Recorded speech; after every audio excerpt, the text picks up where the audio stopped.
Contract law की दुनिया में ना कुछ केस ऐसे होते हैं जो मील का पत्थर बन जाते हैं। मतलब वो पूरे लीगल सिस्टम को एक नई दिशा दे देते हैं। तो आज हम ऐसे ही एक लैंडमार्क केस को समझने वाले हैं, एडमसन वर्सेस जार्विस, जिसने इंडेमनिटी यानी क्षतिपूर्ति के प्रिंसिपल को हमेशा के लिए बदल दिया। अच्छा, एक सिचुएशन इमेजिन कीजिए। मान लीजिए कोई आपको एक काम करने को कहता है। आपने पूरी ईमानदारी से गुड फेथ में वो काम कर दिया, पर बाद में पता चलता है कि वो काम तो गैर कानूनी था और अब उसकी वजह से आपको नुकसान हो गया। तो सवाल यह है कि इस नुकसान की भरपाई कौन करेगा, आप या वो इंसान जिसने आपको काम दिया था? यही वो बड़ा सवाल था जो एडमसन वर्सेस जार्विस केस के बिल्कुल सेंटर में था। तो चलिए कहानी शुरू करते हैं। ये सब कुछ शुरू हुआ एक ऑक्शनियर, मतलब एक नीलामी करने वाले की एक बहुत महंगी गलती से। देखते हैं कि आखिर हुआ क्या था और इस कहानी के मेन किरदार कौन थे। तो सीन कुछ ऐसा है, एक शख्स था जार्विस। वो कुछ मवेशी लेकर एडमसन के पास आता है, जो कि एक ऑक्शनर है। जार्विस कहता है कि ये मवेशी मेरे हैं, इन्हें बेच दो। अब एडमसन बेचारा ये मानकर चलता है कि जार्विस ही असली मालिक होगा और वो उन मवेशियों को नीलाम कर देता है। लेकिन कहानी में ट्विस्ट तब आता है जब पता चलता है कि वो मवेशी तो जार्विस के थे ही नहीं। असली मालिक सामने आता है, वो एडमसन पर केस कर देता है और जीत भी जाता है। अब बेचारे एडमसन को अपनी जेब से भारी भरकम हर्जाना देना पड़ता है। तो अब एडमसन क्या करता है, वो अपने नुकसान की भरपाई के लिए जार्विस पर केस कर देता है। और बस यहीं से शुरू होता है असली लीगल ड्रामा। अब देखते हैं कि कोर्ट में दोनों तरफ से क्या-क्या दलीलें दी गईं और इस केस का असली मुद्दा क्या था। तो देखिए, एडमसन का आर्ग्यूमेंट बहुत सीधा और सिंपल था। उसने कहा, सर, मैं तो एक इनोसेंट एजेंट हूं। मैंने तो बस अपने प्रिंसिपल जार्विस के कहने पर काम किया। मुझे क्या पता था कि ये मवेशी चोरी के हैं। दूसरी तरफ जार्विस का अपना ही टेक था।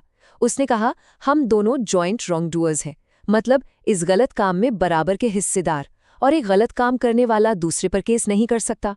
वैसे भी हमारे बीच कोई लिखा पढ़ी में इंडेमनिटी का कॉन्ट्रैक्ट तो था नहीं।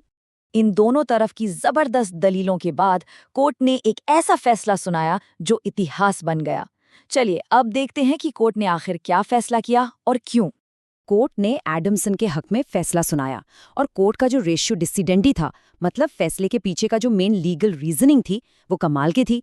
कोर्ट ने कहा कि जब कोई प्रिंसिपल किसी एजेंट को कोई काम करने के लिए कहता है और वो काम अपने आप में गैरकानूनी नहीं दिखता, तो कानून ये मानकर चलता है कि प्रिंसिपल ने एजेंट को एक इम्प्लाइड प्रॉमिस दिया है, एक वादा, कि अगर कोई नुकसान हुआ तो वो उसकी भरपाई करेगा। कोर्ट ने यह भी साफ किया कि जॉइंट रॉन्ग डूअर वाला रूल यहां लागू ही नहीं होगा, क्योंकि एडमसन को तो पता ही नहीं था कि वो कुछ गलत कर रहा है। सीधी सी बात, अगर आप किसी को कुछ करने के लिए उकसाते हैं तो उसके नतीजों के लिए भी आप ही जिम्मेदार हैं। ये जो कोर्ट की लाइन है ना, ये इस पूरे फैसले का सार है। कानून एक एजेंट को क्षतिपूर्ति का वादा मान लेगा जब उसे प्रिंसिपल द्वारा ऐसा काम करने के लिए प्रेरित किया जाता है जो पहली नजर में गैरकानूनी नहीं लगता। ये लाइन इनोसेंट एजेंट्स के लिए एक बहुत बड़ी कानूनी ढाल बन गई। तो अब सवाल उठता है कि इस 19वीं सदी के इंग्लिश केस का आज के इंडियन लॉ से क्या लेना देना है। आप देखेंगे कि कनेक्शन बहुत ही गहरा और सीधा है। एडमसन वर्सेस जार्विस का जो सिद्धांत है, वो सिर्फ एक पुराना इंग्लिश केस बनके नहीं रह गया है।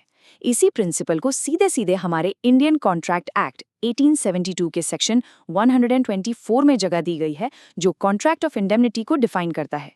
इसमें साफ साफ लिखा है कि ये एक ऐसा कॉन्ट्रैक्ट है जिसमें एक पार्टी दूसरी पार्टी को खुद के या किसी और के कंडक्ट से होने वाले नुकसान से बचाने का वादा करती है। और बात यहीं खत्म नहीं होती। इसका अगला सेक्शन 125 इंडेमनिटी होल्डर को, यानी उस व्यक्ति को जिसे नुकसान से बचाने का वादा किया गया है, जबरदस्त राइट्स देता है। वो अपने सारे डैमेजेस, केस लड़ने में आया सारा खर्चा और यहाँ तक कि समझौते में दी गई रकम भी वसूल सकता है। ये एक बहुत ही मजबूत कानूनी सुरक्षा कवच है। और ऐसा नहीं है कि ये सिद्धांत सिर्फ किताबों में है। भारत में इसे सेक्रेटरी ऑफ स्टेट वी बैंक ऑफ इंडिया जैसे कई अहम मामलों में लागू किया गया है।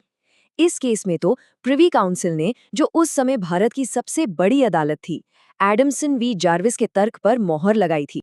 तो आखिर में हम इस सवाल पर आते हैं। आज की गिग इकोनॉमी का दौर है, जहां लाखों लोग फ्रीलांसर और एजेंट के तौर पर काम कर रहे हैं। ऐसे में ये लगभग 200 साल पुराना सिद्धांत उन्हें कैसे प्रोटेक्ट करता है? ये एक ऐसा सवाल है जो आज के दौर में बहुत मायने रखता है। इस पर जरूर सोचिएगा।